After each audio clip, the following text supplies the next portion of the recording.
va voir maintenant, une fois que vous avez reçu toutes les candidatures de la part de vos locataires, comment sélectionner le locataire et comment le convertir ultra simplement. Donc, vous avez ici donc toutes les candidatures que vous avez reçues pour pouvoir accéder au détail de la candidature et donc à la fiche candidat. C'est extrêmement simple, c'est la même logique que pour les biens immobiliers et que pour les locataires. Soit vous appuyez sur les trois petits onglets ici, soit vous cliquez directement sur le nom de la personne. Ici, vous retrouvez toutes les informations qui ont été communiquées par le candidat locataire. Et donc, vous retrouvez son adresse email, son numéro de téléphone, son adresse, son activité professionnelle et ses revenus. On trouve également son état civil ici et les informations relatives à ses garants, ses cautions. Donc, soit vous pouvez avoir du Visal, soit vous pouvez ne rien avoir parce que la personne n'a pas de garantie, ni personne physique, ni Visal. Soit vous pouvez également avoir ici des coordonnées d'une personne physique, parce que du coup, ça va être son garant, ça peut être souvent les parents qui vont se porter garant du locataire. Donc là, attention, il faudra bien penser, une fois que vous l'aurez converti en locataire et généré le bail, une fois que le bail est signé, à générer ensuite un acte de cautionnement pour que les parents puissent se porter caution de votre locataire en cas de défaut de paiement des loyers. Attention à ça. Attention également, tout ce qui va être garanti, on sort un petit peu de l'utilisation proprement de Calimo, mais on part plus sur des principes généraux. Vous ne pouvez pas prendre de garantie Visal si jamais vous avez déjà des garants personnes physiques ou si vous avez une GALI. Toutes ces garanties ne sont pas cumulables. Si jamais vous avez Visal en plus d'autres garanties, si jamais il y a un sinistre, ça fait partie des causes d'exclusion de la garantie Visal et elle ne prendra pas en charge le sinistre. Donc attention à ça, vous ne pouvez pas cumuler les cautions. Vous pouvez consulter ici dans la petite rubrique documents, les documents que vous a mis le locataire à sa disposition. Donc en cliquant dessus, hop, ça va s'afficher tout simplement. Sa carte d'identité, son justificatif de domicile, son avis d'imposition, ses fiches de paye, etc., etc. Encore une fois, attention, vous ne pouvez pas demander tout et n'importe quoi comme document à votre candidat locataire. La liste des documents que vous pouvez demander, que ce soit au candidat locataire, donc au futur locataire, ou à la caution, il y a une liste qui est déterminée par la loi avec les documents que vous pouvez demander et vous ne pouvez pas demander de documents qui sortent de cette liste. Par exemple, vous n'avez pas le droit de demander des relevés bancaires à votre locataire, au candidat locataire. Vous n'avez pas le droit de demander des justificatifs sur sa santé, que ce soit une attestation, certificat médical ou autre. Donc attention à tout ça, notamment attention si vous le demandez qu'il y a des traces écrites, et encore plus si jamais vous ne retenez pas le candidat par la suite et qu'il a des problèmes de santé par exemple, ça peut être des sources de litiges potentiels, vous pouvez avoir des poursuites pour discrimination, etc., etc. Donc attention à bien respecter tous ces points-là. C'est pour ça que dans Calimo, on a déjà préparamétré les documents qui sont demandés au locataire au niveau de sa demande. Quand il va remplir les champs avec toutes les informations qui sont demandées, il y a la liste des documents qu'il va devoir compléter.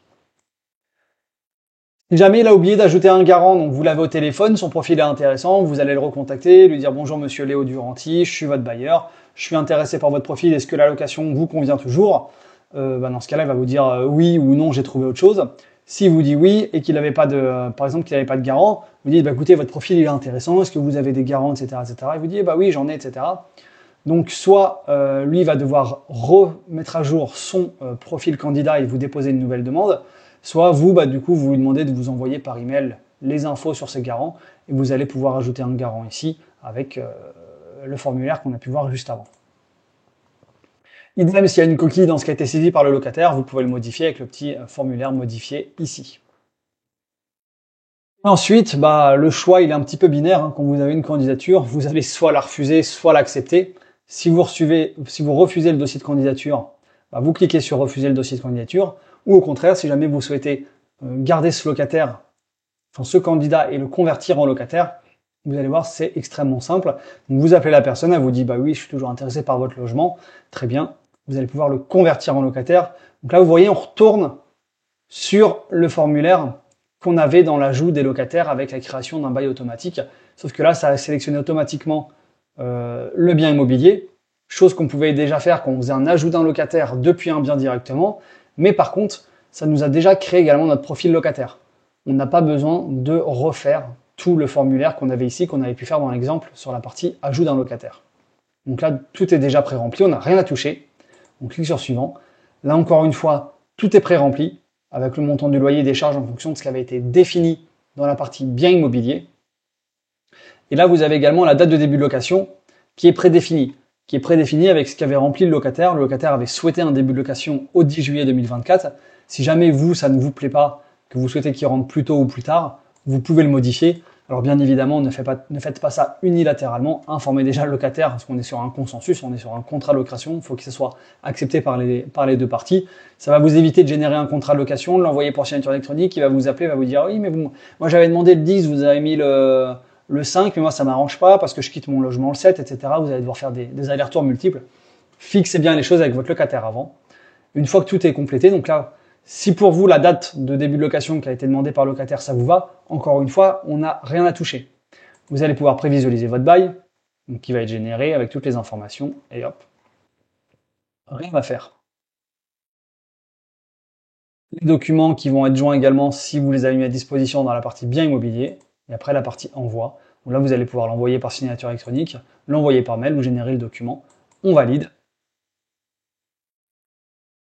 Vous voyez, on a converti le candidat en locataire et par la même occasion, on a créé le contrat de location sans rien saisir, vraiment en 3 clics.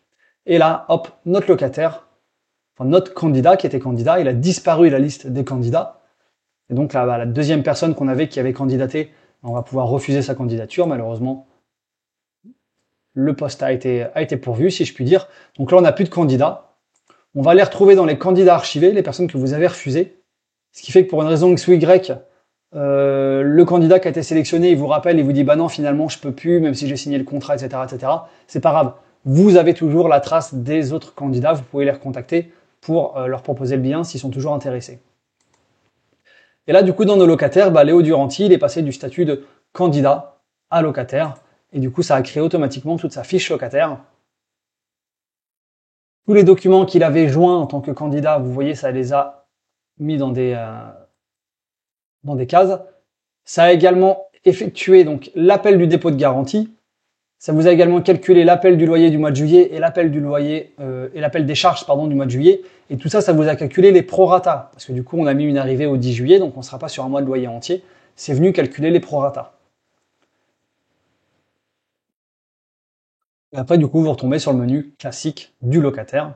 Donc là, attention également à bien veiller à ce qu'il y ait tous les documents qui soient demandés et complétés et annexés dans la partie documents de votre candidat pour que ici votre synthèse, tout soit à jour, tout soit au vert et que vous puissiez effectivement faire votre gestion locative dans de bonnes conditions. Donc voilà comment simplement pouvoir synthétiser, synchroniser et recevoir tous ces dossiers de candidature dans une seule et même interface pour vraiment vous faciliter votre choix et d'un seul coup d'œil repérer les profils intéressants. Une fois que vous avez repéré vraiment le candidat pépite, dans ce cas-là, vous allez pouvoir le convertir en locataire extrêmement facilement. Tout va être saisi par le locataire lui-même, finalement par ce qu'il va avoir indiqué au moment de sa création de dossier.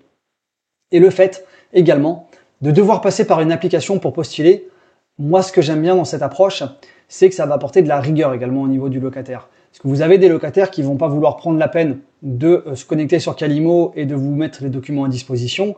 Mais finalement, ces locataires-là, on n'en veut pas. On n'en veut pas parce que c'est des locataires qui manquent de rigueur. Le locataire qui n'a pas envie de prendre le temps de se créer un compte en 5 minutes et de mettre tous ses documents pour pouvoir les envoyer de manière sécurisée à son futur propriétaire, c'est pas forcément le meilleur profil locataire parce que cette personne-là, quand vous allez avoir peut-être un petit souci à gérer, un problème dans l'appartement, et quand ça manque de rigueur au départ, généralement ça va pas en s'arrangeant. Donc ça permet également de sélectionner déjà les profils rigoureux qui vont pouvoir vous fournir un dossier qui va être complet. Et vous, ça vous va permettre de ne pas devoir courir après tous ces documents et après de sélectionner donc le meilleur des locataires et de pouvoir gérer simplement et sereinement sa location.